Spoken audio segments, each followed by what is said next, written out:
Okay, so welcome to the Recruiter Startup Podcast. Myself and Dan, my co-host, who's going to be helping me out for the next while, have taken on Anthony Kelly here because we want to figure out what's it like to be scaling up a company. What challenges do you have? How are you going to accomplish this great task of being the next big thing? Yeah, if I had the answers, it'd be great. But I guess I can tell you what I've been doing is obviously so.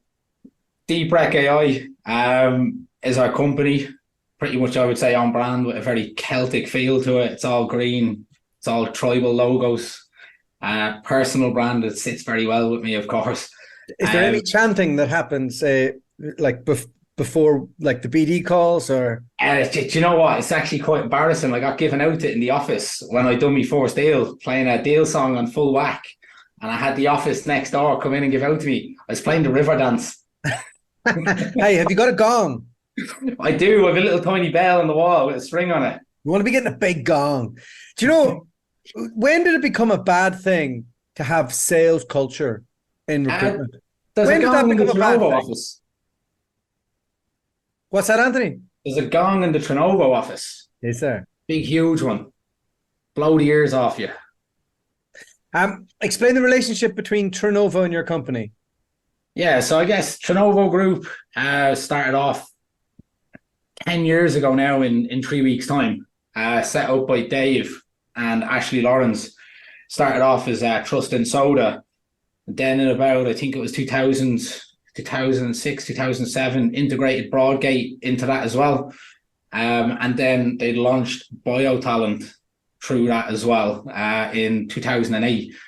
2018, 2019. And then as of 2023, is DeepRec. I guess we were exploring options, how we can kind of be like, instead of losing your best talent to setting up their own company, how they could accommodate that to retain the best talent that they have internally. And that's sort of something that they'll be looking to do going forward now with top performers and people that are interested in growing and scaling. So almost creating their own incubator platform for top talent. I think that's brilliant. It just makes sense. Can you, like, how many companies have come out of S3 and S3 missed out on all of those firms because, you know, they're like, no, this is our ship. You're either in or you're out. Okay, I'm out. And then boom, they're massive companies now. Yeah, well, I mean, even looking at, obviously, you've got like Lawrence Harvey, I'm sure, is one. Trenovo Group is definitely one as well. I'm pretty sure you can still start cracking down through them, and it's probably a lot of them, and they're pretty serious. Well, there's about 200 of them in our Bridge WhatsApp group, and which you've now been promoted to. Congratulations! You're too big for the dinghy now, buddy. I was quick. I enjoyed it. It's like that scene from Toy Story when the crane comes down and picks him. He's like, I've been chosen. Hey, so a couple of things I want to cover today, right? One, I want to kind of delve a wee bit into your background and why you took to recruitment so well and why it has been the thing that's worked for you. And then how you then take that and choose graduates and trainees to join your business. And that's the main bit, actually. So let's actually, I want to go into a wee bit of mindset and winning and a winning mentality afterwards, but I'll save that for the big man down there, Mr. Dan Alexander. That's a proper name, isn't it? I wish I was called Dan Alexander. Two first names, though. They say never trust a man with two first names, but you can trust me. Buy my shit. So Anthony, what's the story? Were you a genius at school? Absolutely not. Probably you'll be the only one to get how poor I was academically. When it came to the leaving cert, I failed English. I failed. You know that's Irish. Your first language, by the way, just in case anybody.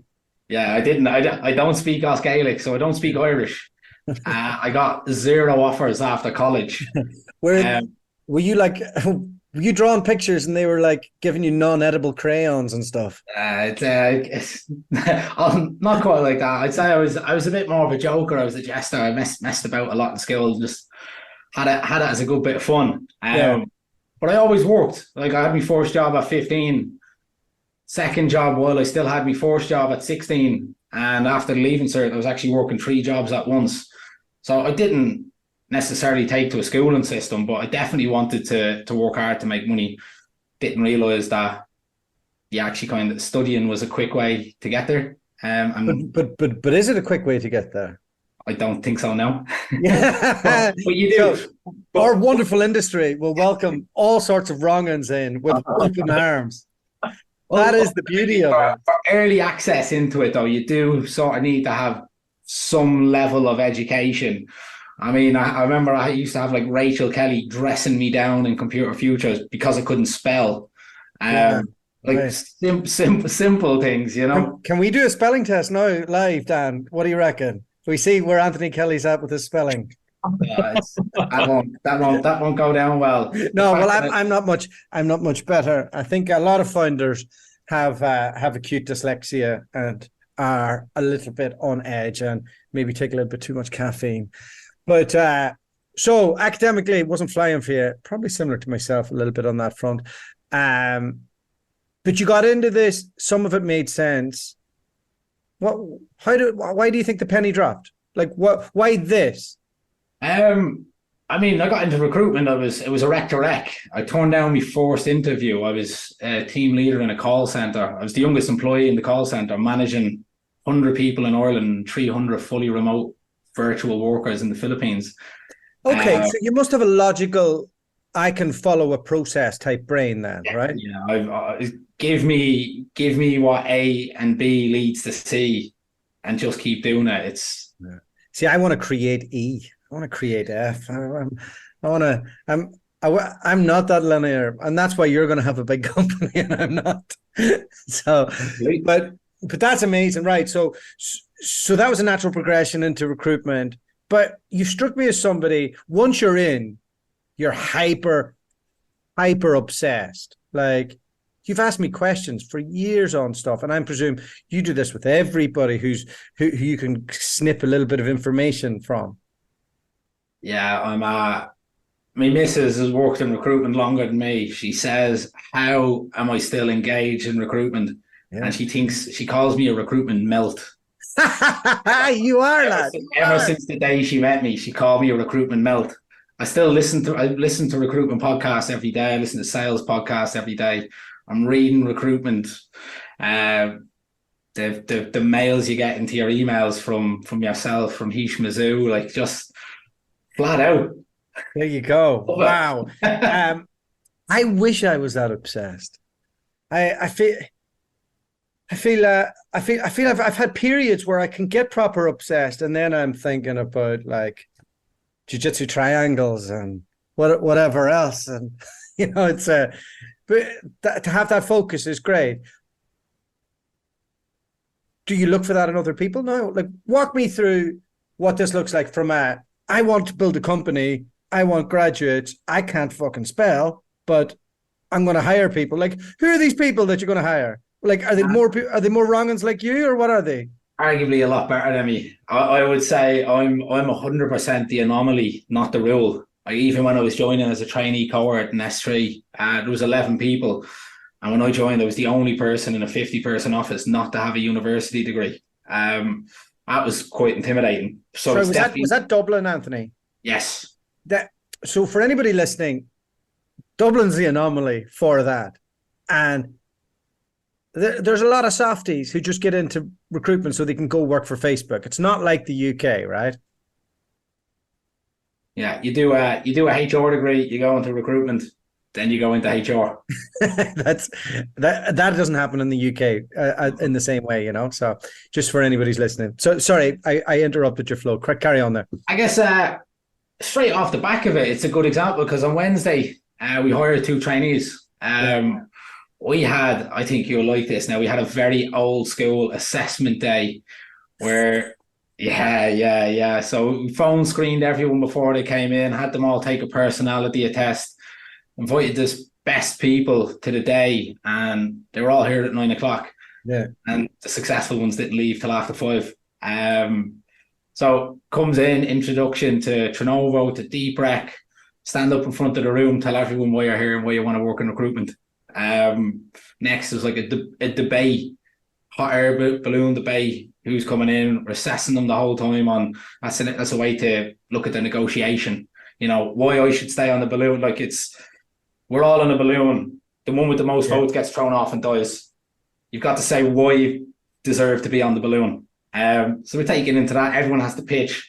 I guess when they're pitching, they're giving their reasons to why. And when they give a reason to why as natural as they do, with no prep, no indication of what they're going to do. They didn't know they were doing a hot air balloon debate before they got here. Yeah.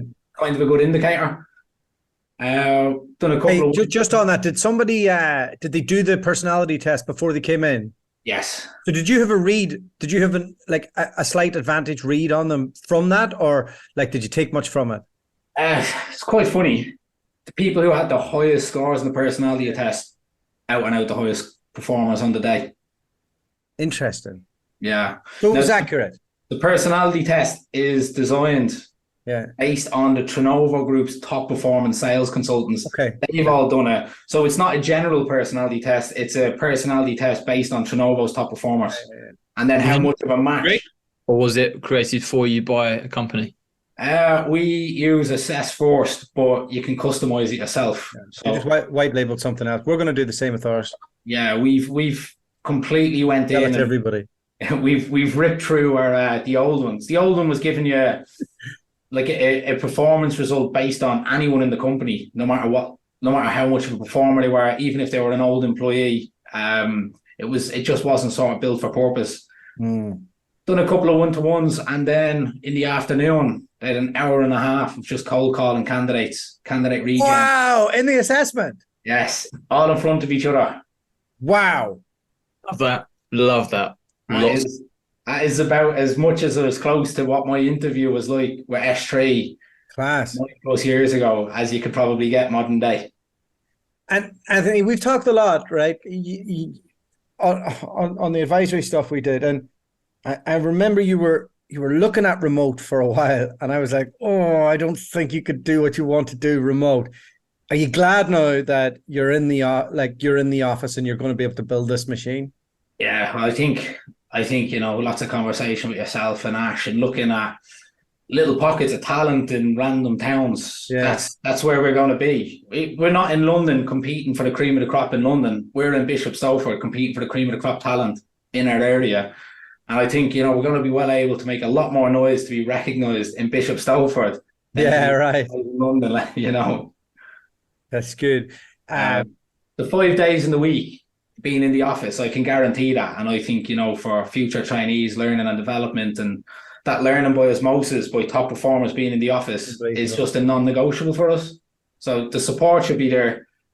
I mean, that worked for me. If you're talking about what worked for me that I'm bringing back, that was it, right? 5 days a week in the S3 office, where the top performers in the UK and Ireland, like 50% of the top 10 was in 50-person office in Dublin, even though there was about 800 consultants in the UK.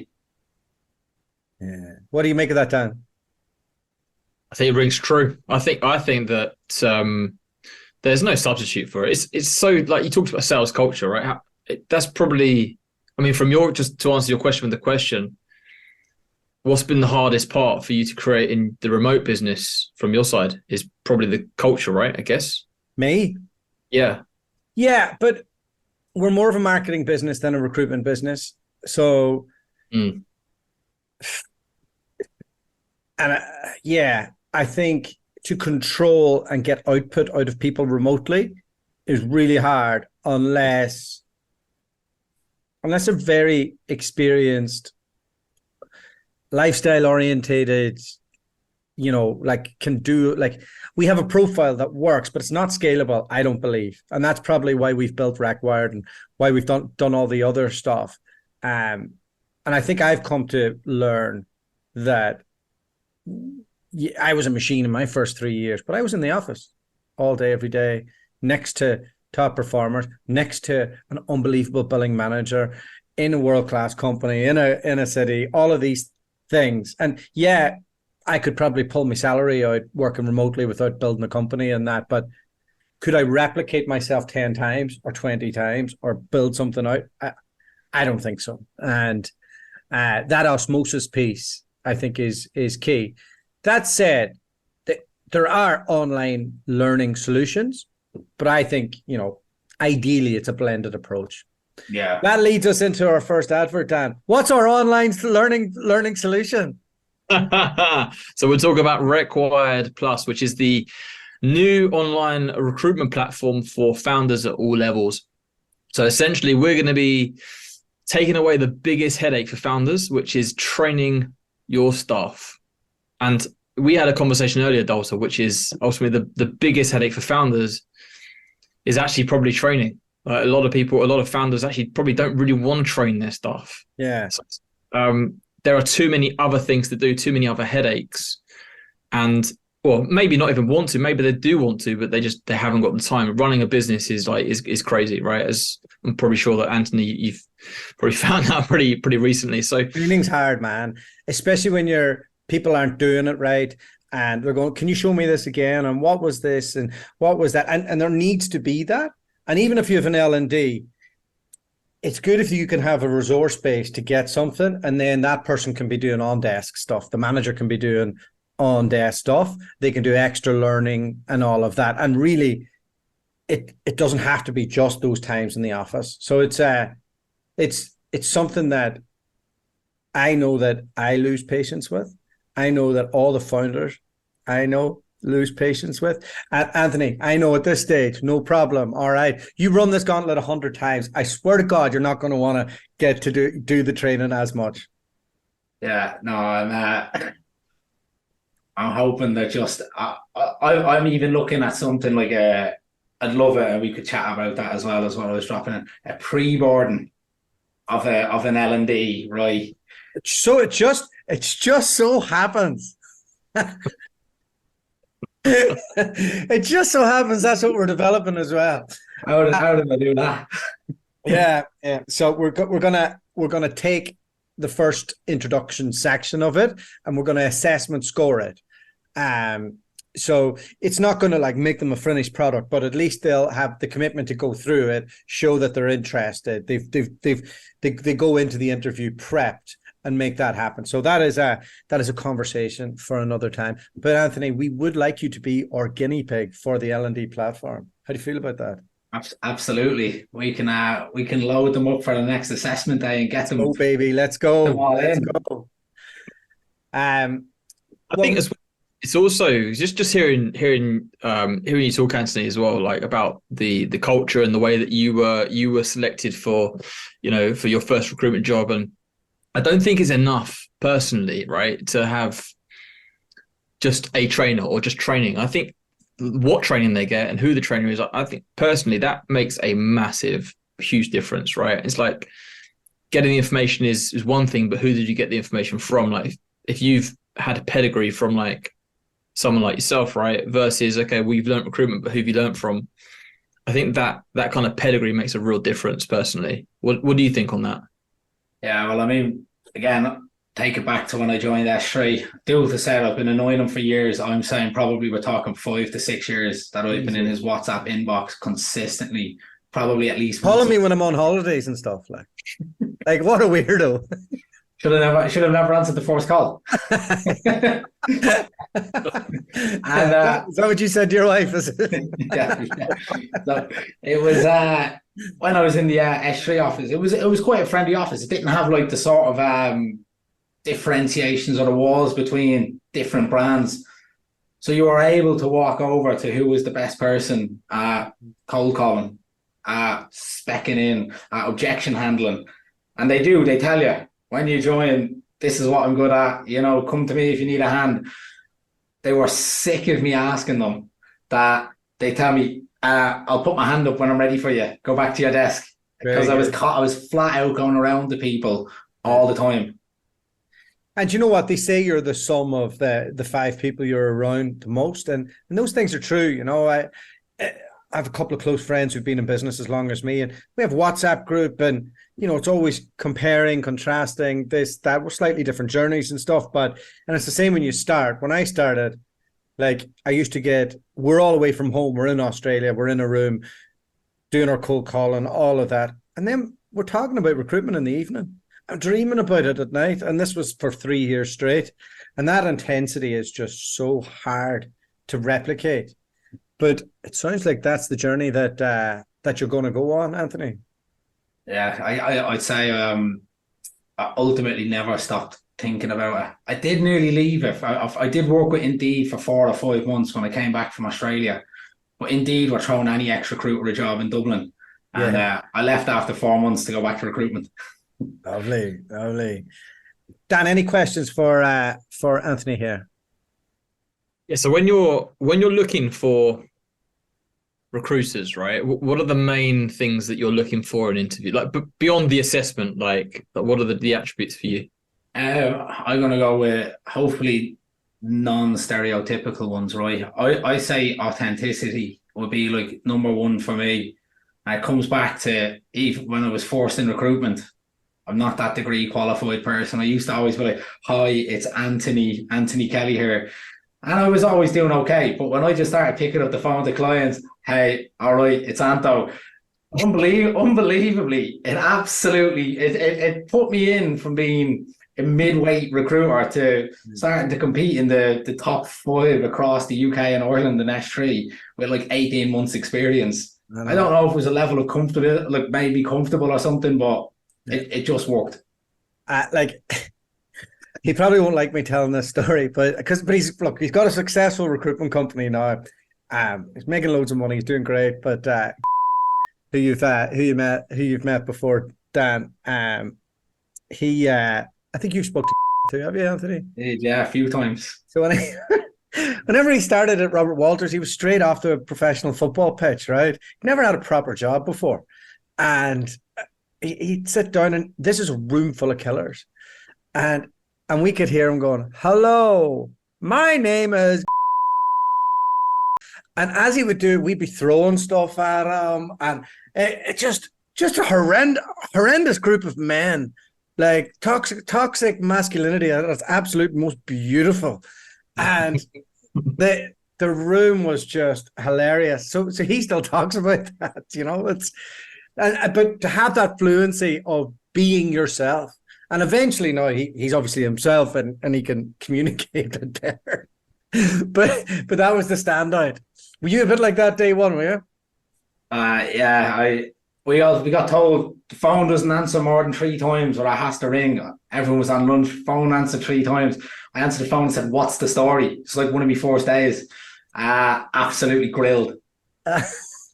So yeah, I was raw. I was as raw as anything. But I knew it. And then I was literally taking guidance from everyone. Yeah. I think I had more rejections than people that wanted to hire me in the interview process.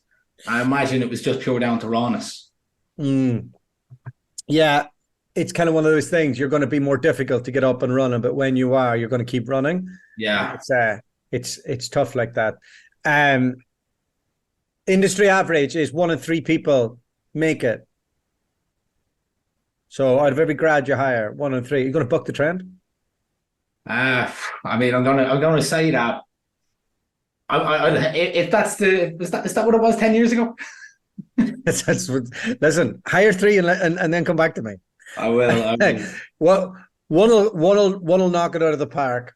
One will bin it off, and the other will plod for a period of time. Steady Eddie. Yeah, and I mean, a room full of steady Eddies would be unbelievable.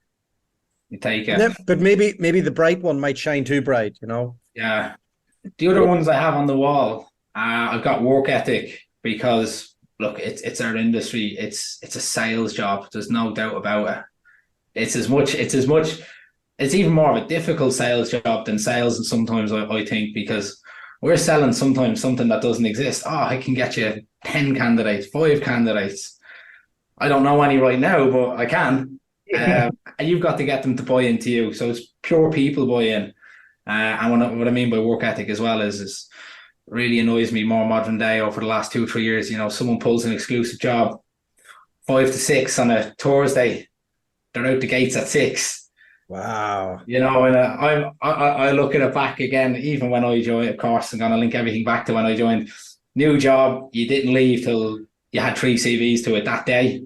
And that's something that, look, ultimately, I would say shaped my success as well. You're beating other agencies to the job, because if they have other agencies, they're giving that job to 3 other recruiters at the same time. You have to beat them. I went from being super broke, like I remember being on a farm picking beans in Australia and running out of money, like horrendous stuff, right? And I got this job in recruitment, and I remember seeing people leave, and I'm thinking why are they leaving? I can make 10 grand if I can do this.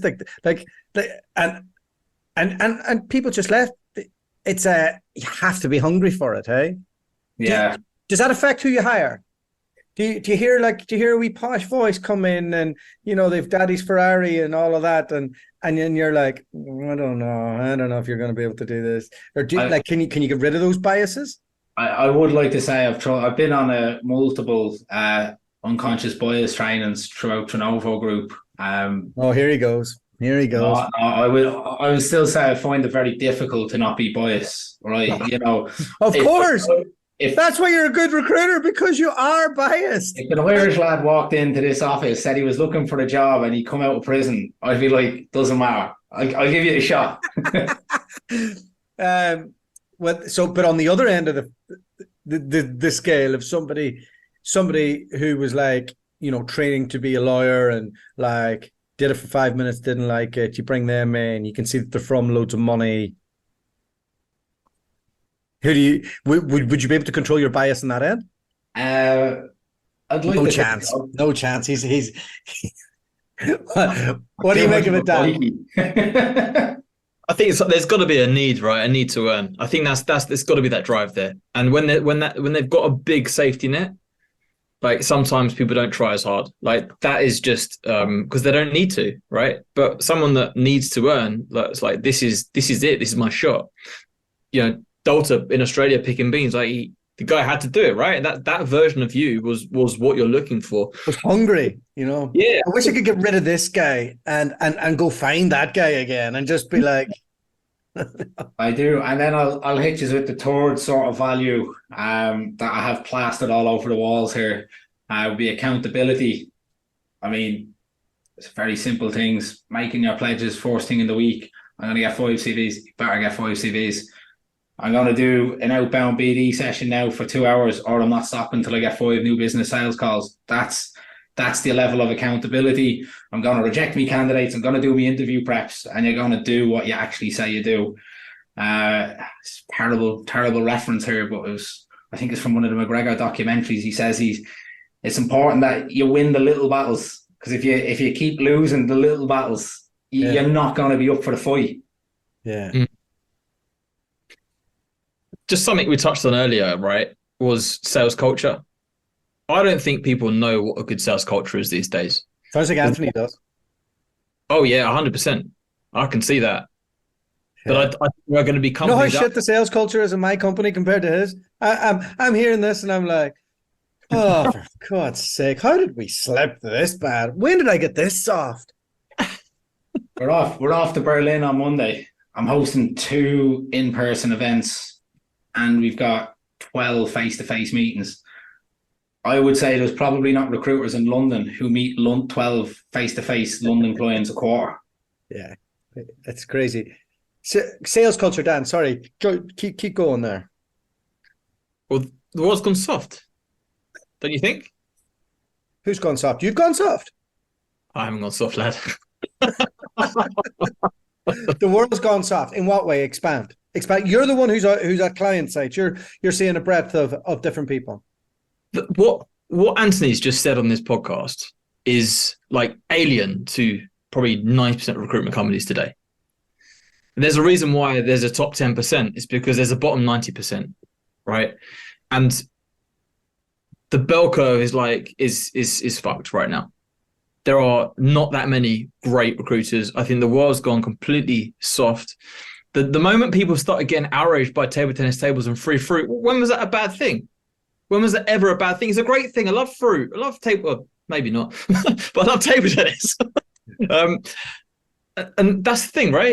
It's like the world's gone soft. It's gone way, way, way over PC, and that's why people that are coming in like on other media platforms with like kind of pretty sharp messages are doing well, because the world needs to hear that message.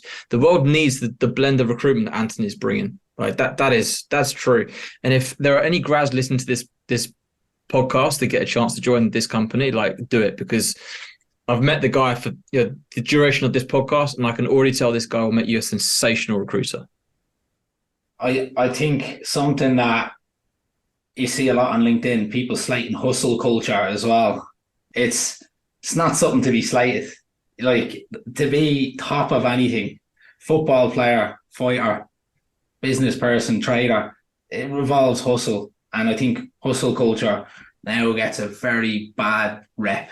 But you don't go home crying at 8 o'clock if you know there's something in it for you, if you feel for it, and I think I don't like the rep it gets. I'm quite enjoying the hustle culture at the moment. I'm spinning a lot of plates. There's two things to this. So if you're going home knowing that you didn't work very hard, you're going to have anxiety. If you go home, if you've gone home picking beans all day, having a tough day in the field, you know that you've grafted, So there is a line for it. If you're young, if you're coming out, I think if you're starting, you're in your first 3 years, you're out of uni or school or whatever, or prison, like Anthony said. If you're out of one of those areas, there's a certain intensity that you need to learn at the start of recruitment, and that is like how we do things excellently throughout the day, repetitively, all the time, the same, to get the same outcomes. We do the same work to get the same outcomes, and you have to cram everything in. And you have it is hustle culture. You have to hustle all day long, and if you're still in it after 3 years, you can take shortcuts. You've built a client base. You know who can do what. And if you want to be a siloed off principal recruiter or independent recruiter, you've done the hustle to get to that point. If you haven't done the hustle to get to that point, I don't know. It's a big gap I see when people haven't been professionally trained. That's also the other thing. You're looking for the Ferrari boy or girl to show you, right? Is that the lad that's been born with a silver spoon, is that they can hustle. Like if they can do that, then sometimes those people can work really hard. Like sometimes they're just high achievers and they just come from good stock and they just come from a good background, right? You have the Eddie Hearn example, right? Private school, took his company to his dad's company to the next stage. Weed those people out quickly, which is why I think what you just said in terms of setting the tone early in the career is so key. What about finding people with little chips on their shoulder? Do you try and dig that in the interview? Like they're outside of the want of money, that why, because that why is super important. If they are the Eddie Hearn background, like he obviously got told his whole life, your daddy did this, and he had to expand it. Like how do you dig out that in an interview process? I think it's just ask the same question 5 times, isn't it? Why 5 times? Right. Yeah. I know it sounds very stupid, but I've interviewed a lot of grads, and no offense, some of them don't necessarily know how to really give a motivating answer. So you do have to really probe them, and it's like, why do you want to do it? I want to have money. Why do you want to have money? Because I want to have a nice house. Why do you want to have a nice house? Because I didn't have a nice house when I was growing up. All right, so why is it important to you now? And it's that would probably stuff like that replicates a lot of the one-to-one interviews that I'd be doing at the moment. Probably more like I don't necessarily ask people about their sales skills or their previous jobs. What do you do? I've done insurance, great. How many sales calls do you do a day? We do 50 outbound calls. Do you know what? That's enough for me to hear. Let's get into your personal fit for the job. Right. Very good. So mindset and keeping that mentality. Dan, how do you affect somebody's mindset? Oh, that's a big question. Okay. Merch is what I'm hoping he says. Dan's going to go into another ad now, are you? um, you've got to, the most important thing with mindset, well, as a manager or as a founder, like that's like obviously what we're talking about here, right? How do you affect the team? Yeah. Is to understand that you do control state, and that the culture that you build is not actually built on the people that join the business, but it's built on the people that you fire. So getting rid of the people that aren't going to create your culture, understanding that the like the state, what I mean by state is like people's emotion, people's energy, like the feeling in the room, that's controllable. And as a founder, as a manager, that's the thing you're selling. Like I'm selling, like if the room's flat and you're the manager, that's your fault. 100%. Does that make sense? I like it. Like also something that was a big influence in the office every day, right? You know, you can come in, you Yeah. can almost own that. You can own the energy. You can make sure if everyone has to be making sales calls before 10 o'clock, if they're in the room, you can do that. And so tell me, Trenovo had a more flexible working policy. Yeah. You've gone against the grain and just went, no. I have, but I've picked it off what my commitments are and off what I expect for people to join our business. Is because there was a time and I felt pretty shit about it. I had half a team in the UK, half a team in Ireland. I was 50-50 everywhere, flying over to Berlin for client meetings. I just felt the impact I was having to everyone on my team was just really poor. I didn't like it. And then because you were traveling so much, you didn't want to be in the office. You'd almost want to work from home then.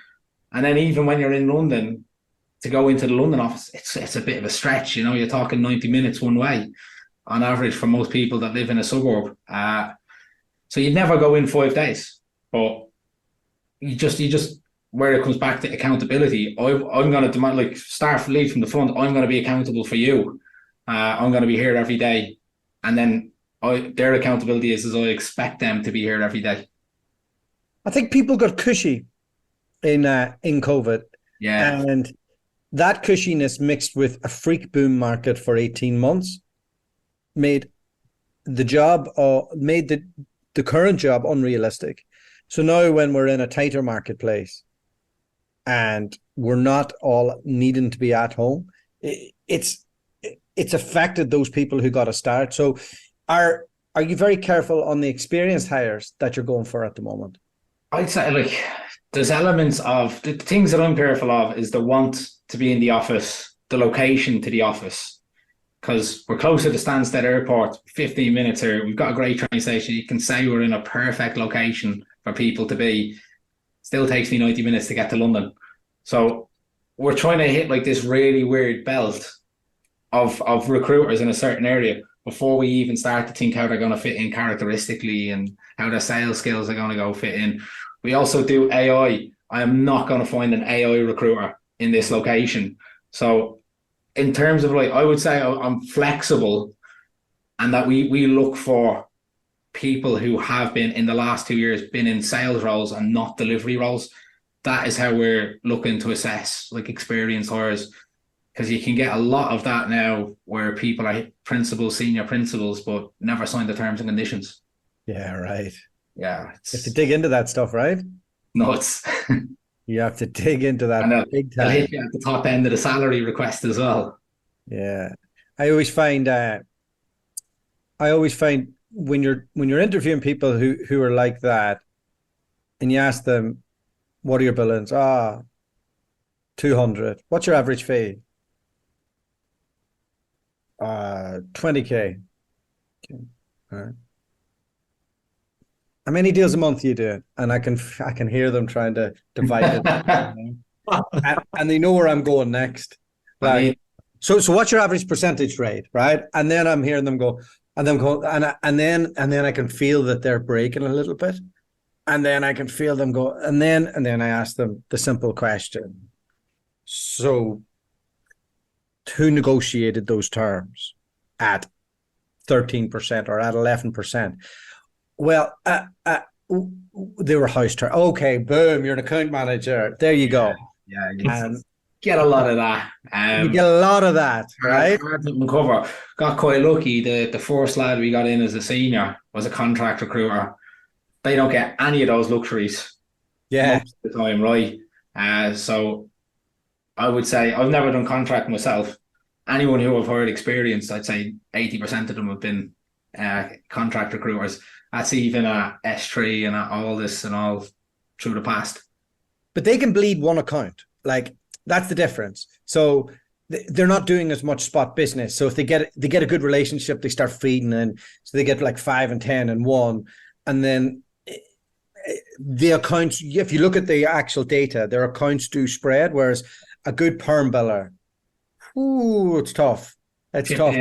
Chipping in 10 deals and 10 clients. Yeah, big time. It isn't easy. It's not fun. and it starts at 0. Yeah. And it is tough. So what gets you up in the morning? Why do you still love it? I'd say I never makes stopped. You a melt, as your wife would call you? I'd say I never stopped loving it, Yeah. I'll go back and I lie. I feel subconsciously, I feel like I've got no other choice. Yeah. So do I, by the way. No other choice. I'm too far in. I've got a reason for it. I was sacked from Nando's, never done particularly well at any sports or anything like that in the past. When I done recruitment, it's probably one of the first things in my life that I've not only been good at, I would say I've been like pretty good. Like I'm extremely You've excelled. You're allowed to say that. I'm extremely happy with like my own personal performance. Yeah. And then just every day to go in and just be like absolutely smash it out of the park. I'm just like, yeah. And being ginger, you had a really tough start to life as well. Like it's of course, yeah. Terrible. So I also know that you probably won't like me saying this, but you are into people you hire to change their lives and to do it. What type of positive impacts do you think you can bring to people who join your company? I would love to see someone join my business and do exactly what I've done, is the honest truth. I feel anyone who joins and gets to work with me and Hayley, so Hayley's been the top performer for 9 years at the Trenovo Group on perm, most terms signed probably out of anyone in the company since I've joined. I've been up there. I've beat her once, twice.